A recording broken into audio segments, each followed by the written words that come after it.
누가복음 12장 22절부터 34절까지 말씀, 제가 한 절 읽고 여러분 한 절 읽어주시고 같이 교독하겠습니다. 또 제자들에게 이르시되 그러므로 내가 너희에게 이르노니 너희 목숨을 위하여 무엇을 먹을까 몸을 위하여 무엇을 입을까 염려하지 말라.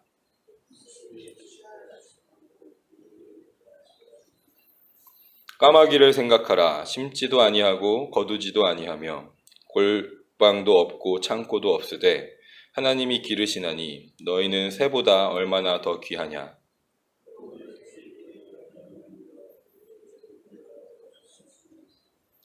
그런즉 가장 작은 일도 하지 못하면서 어찌 다른 일들을 염려하느냐.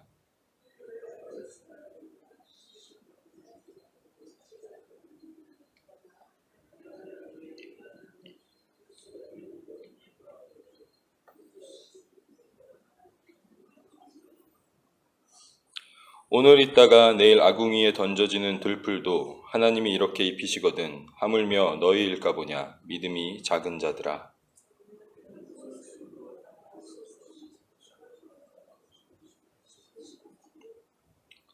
이 모든 것은 세상 백성들이 구하는 것이라. 너희 아버지께서는 이런 것이 너희에게 있어야 할 것을 아시느니라.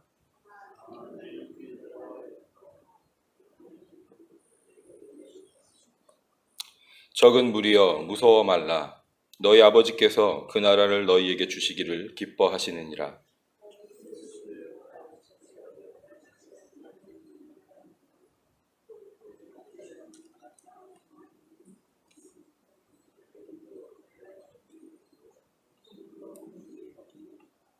같이 읽겠습니다. 너희 보물 있는 곳에는 너희 마음도 있느니라. 아멘.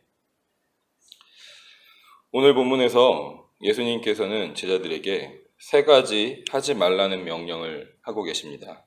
첫 번째는 22절에 염려하지 말라. 두 번째는 29절에 구하지 말며, 그리고 마지막 세 번째는 같은 29절에 근심하지도 말라라고 말씀하십니다. 특별히 염려에 대해서는 22절과 25절, 26절에 세 번 언급하심으로써 염려하지 말라는 명령을 강조하고 계십니다. 예수님께서 무엇에 대하여 염려하지 말라고 명령하시는가 생각해보면 그것은 바로 무엇을 먹을지 무엇을 입을지에 대한 것인 것을 알 수가 있습니다. 음식을 먹고 옷을 입는 것은 사람에게 있어서 아주 기본적인 필요이고, 먹을 것이 있어야 우리의 생명을 유지할 수가 있고, 입을 것이 있어야 우리 몸을 외부의 위협으로부터 보호받을 수가 있습니다.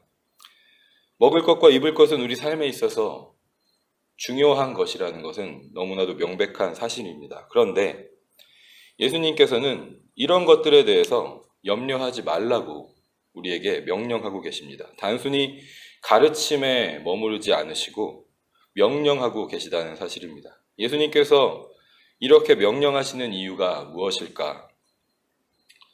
먹을 것과 입을 것에 대해서 전혀 신경 쓰지 말고 생각하지 말라고 지금 말씀하는 것일까? 한번 생각해 볼 필요가 있다고 생각합니다. 염려라는 뜻을 가진 원래 그 그리스어의 뜻은 어떤 사람이나 어떤 대상을 돌보고 보호한다라는 뜻을 가지고 있습니다. 좋은 뜻을 가지고 있는 것이죠. 부모가 자녀를 돌보고 보호하는 마음을 표현할 때도 같은 단어를 사용하는 것을 볼 수가 있습니다.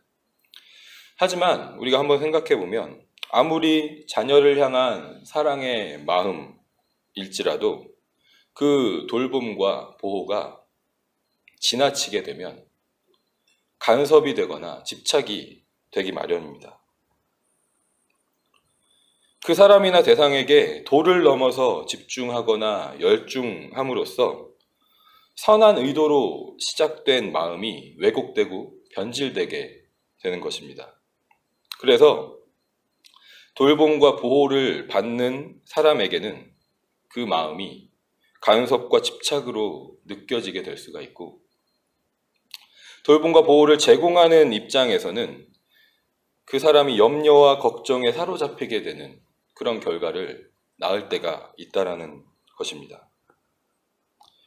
예수님께서 먹을 것과 입을 것에 대해서 염려하지 말라고 명령하시는 이유는 이러한 맥락에서 볼 때 우리가 지나치게 도를 넘어서 먹고 입는 일에 집중하고 열중하는 삶을 살아가고 있기 때문이라고 생각할 수 있습니다.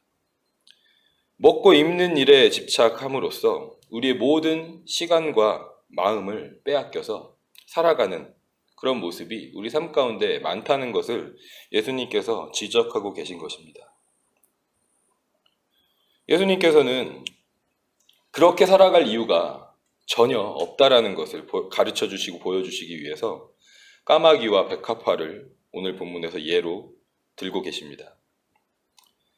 까마귀라는 새는 레위기와 신명기의 말씀에 의거해서 유대인들에게는 부정한 새로 알려져 있는 새입니다. 부정한 새임에도 불구하고 하나님께서 까마귀가 살아갈 수 있도록 돌보고 기르신다는 것이죠. 그런 하나님께서 하나님의 사랑하는 자녀들에게, 우리에게 필요한 먹을 것을 공급하지 않으실 리가 없다라는 것입니다. 백합화는 이스라엘 역사상 가장 부유하고 강했던 시대를 누린 솔로몬의 모든 영광보다도 아름답다라고 말씀하십니다. 그런데 이 백합화의 운명을 한번 생각해 보면 결국은 오늘 있다가 내일 아궁이에 던져질 운명이라는 거예요. 아무리 아름답고 아무리 영광스러운 그런 모습을 가진 꽃일지라도 오늘 있다가 내일 아궁이에 던져질 운명이라는 것이죠. 오늘 피었다 내일은 지는 들풀에 불과하다는 것입니다. 그럼에도 불구하고 하나님께서 이 꽃을 그리도 아름답게 입히신다면 하나님의 사랑하는 그 자녀들, 우리들에게 필요한 입을 것을 공급하시지 않을 리가 없다라는 것이죠. 그렇기 때문에 예수님은 우리에게 무엇을 먹을까, 무엇을 입을까 염려하지도 말고 구하지도 말고 근심하지도 말라고 말씀하십니다. 왜냐하면 하나님 아버지께서 우리에게 있어야 할 것이 무엇인지를 다 알고 계시기 때문이라고 말씀하십니다. 그러면서 우리가 구할 것은 따로 있다라고 말씀하세요. 먹을 것과 입을 것을 구하는 데에 마음이 빼앗겨서 구하지 못하고 있었던 것을 이제는 구하라고 명령하십니다. 그것이 무엇이냐면 바로 그의 나라, 하나님의 나라입니다. 하나님의 나라를 구하면 이러한 것들, 즉 먹을 것들과 입을 것들을 하나님께서 더하여 주실 것이라고 말씀하세요. 그런데 하나님의 나라를 구할 때, 우리가 하나님의 나라를 구할 때 우리에게 장애물이 하나가 있다라는 것을 예수님께서 지적하고 계십니다. 그것은 오늘 32절에 나오는 무서움이라고 말씀을 하시는데 적은 무리여 무서워 말라라고 말씀하시면서 우리가 하나님의 나라를 구해야 하는데 그 하나님의 나라를 구하는 데 있어서 우리에게 장애물이 하나가 있는데 그것이 무서움이라고 말씀을 하고 계십니다. 이 무서움이라는 단어는 포버스라는 그리스어에서 나온 단어인데 두려움, 공포라는 뜻을 가지고 있습니다. 그리고 우리가 요즘 이 시대에 많이 사용하는 포비아, 혐오라는 단어 있죠. 그러니까 호모포비아라든지 그런 어떤 대상을 혐오하는 어떤 그런 표현을 할 때 포비아라는 단어를 쓰는데 그 포비아라는 단어도 같은 이 그리스어에서 나온 단어라고 합니다. 우리가 하나님의 나라를 구함에 있어서 두려움과 공포를 가지고 있다고 말씀하십니다. 하나님의 나라를 구하면 정말 먹을 것과 입을 것의 문제가 해결이 될까? 내가 지금 당장 필요한 이것을 구하지 않고 하나님의 나라를 구하면 예수님이 말씀하신 것처럼 이렇게 하면 정말 이 문제들도 해결이 될까? 오늘 당장 처리해야 할 렌트비가 있고 유틸리티가 있고 보험료가 있고 그러한 실제적인 해결해야 될 것들이 있는데 그러한 것들이 정말 해결이 될까?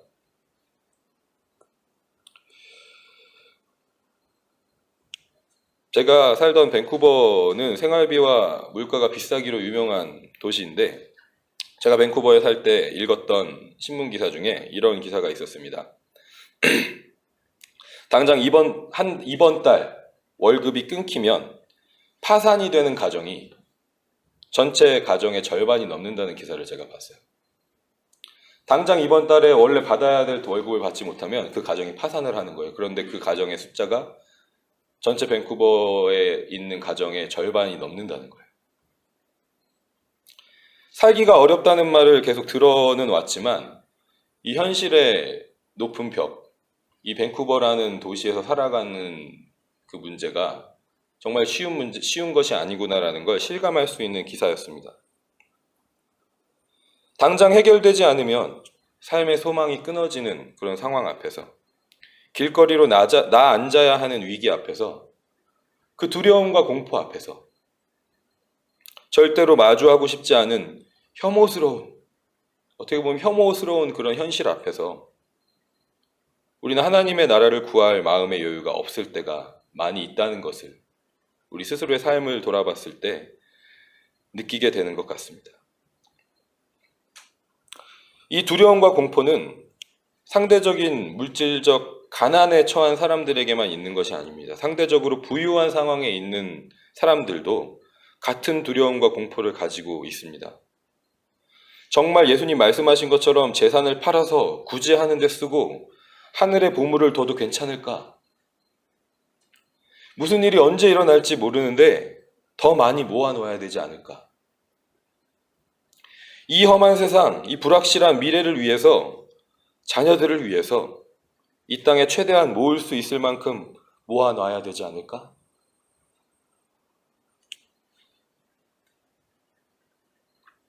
이렇듯이 먹을 것과 입을 것에 대한 염려는 우리에게 무서움과 두려움과 공포를 줌으로써 하나님의 나라를 구하지 못하도록 합니다. 하나님께서 찾아가시면 당장 오늘이라도 생명을 다할 존재임에도 불구하고 어제 본문에 등장하는 어리석은 부자처럼 이 땅에서 오래오래 쓸 물건들, 먹고 마실 것들을 쌓는 데에 모든 시간과 마음을 쏟는 그런 인생을 살게 한다는 것이죠. 이 두려움이, 이 무서움이. 예수님은 우리가 이런 인생을 살기 원하시지 않으시는 줄 믿습니다. 저의 삶을 돌아봤을 때도 그런 순간들이 많이 있었던 것 같습니다. 저도 어릴 때 IMF 위기와 이런 것들이 겹치면서 집안에 어려움이 오고 왜 우리 집은 이렇게 가난하지? 왜 우리 집은 있던 집을 이렇게 빼앗기고 재산을 다 빼앗기고 내 친구들은 그래도 저렇게 잘 살아가는데 그러면서 하나님 앞에 그런 불평과 그런 원망의 기도를 했었던 시절이 있었던 것 같아요. 그리고 밴쿠버에서의 생활에도 마찬가지. 그런 힘든 상황 속에서 하나님을 신뢰하기보다는 원망하고 하나님 이런 것들이 저에게 필요하지 않습니까? 라고 구했던 적이 많이 있었던 것 같습니다. 그런데 그럴 때마다 하나님께서 오늘 이 말씀에서 예수님께서 예로 드시는 것처럼 내가 너를 입히고 먹이고 있지 않느냐? 내가 너와 함께 하고 있지 않느냐?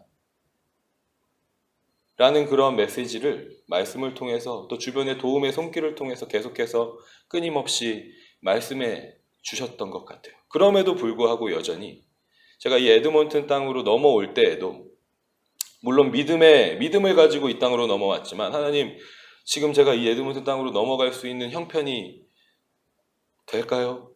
라는 어떤 그런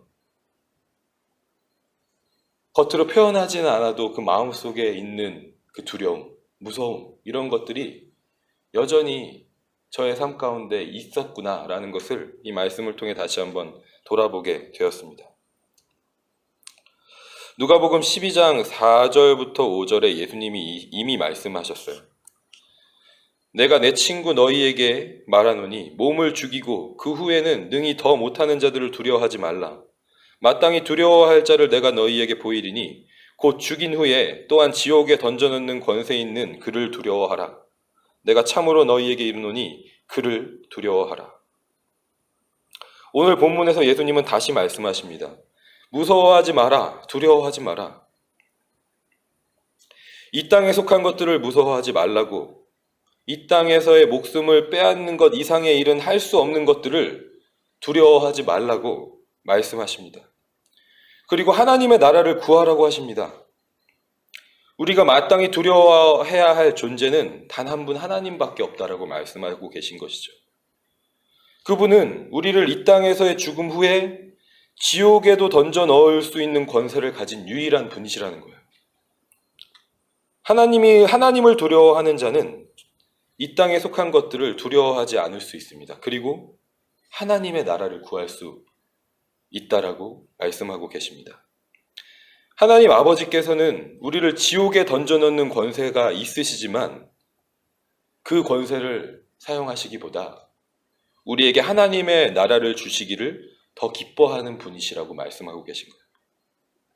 구하는 자에게는 반드시 그 나라를 주실 것이고 하루하루 우리에게 필요한 이 땅에 속한 것들도 더하여 주시는 분이시라고 약속하고 말씀하고 계신 것입니다.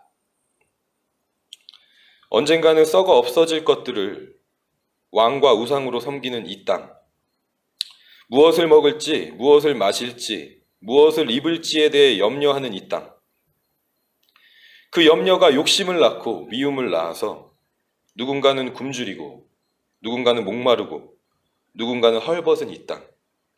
이 땅은 하나님께서 우리에게 주시고자 하는 것이 아닌 줄 믿습니다.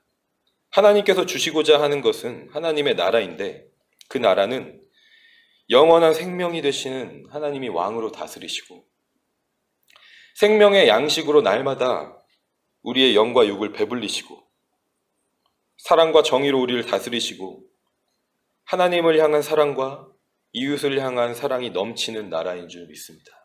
예수님께서 오늘 우리에게 이 하나님의 나라를 구하라고 말씀하십니다. 무서움과 두려움을 떨쳐버리고 하나님의 나라를 구하는 복된 우리의 삶이 되기를, 저와 여러분의 삶이 되기를 간절히 소망합니다.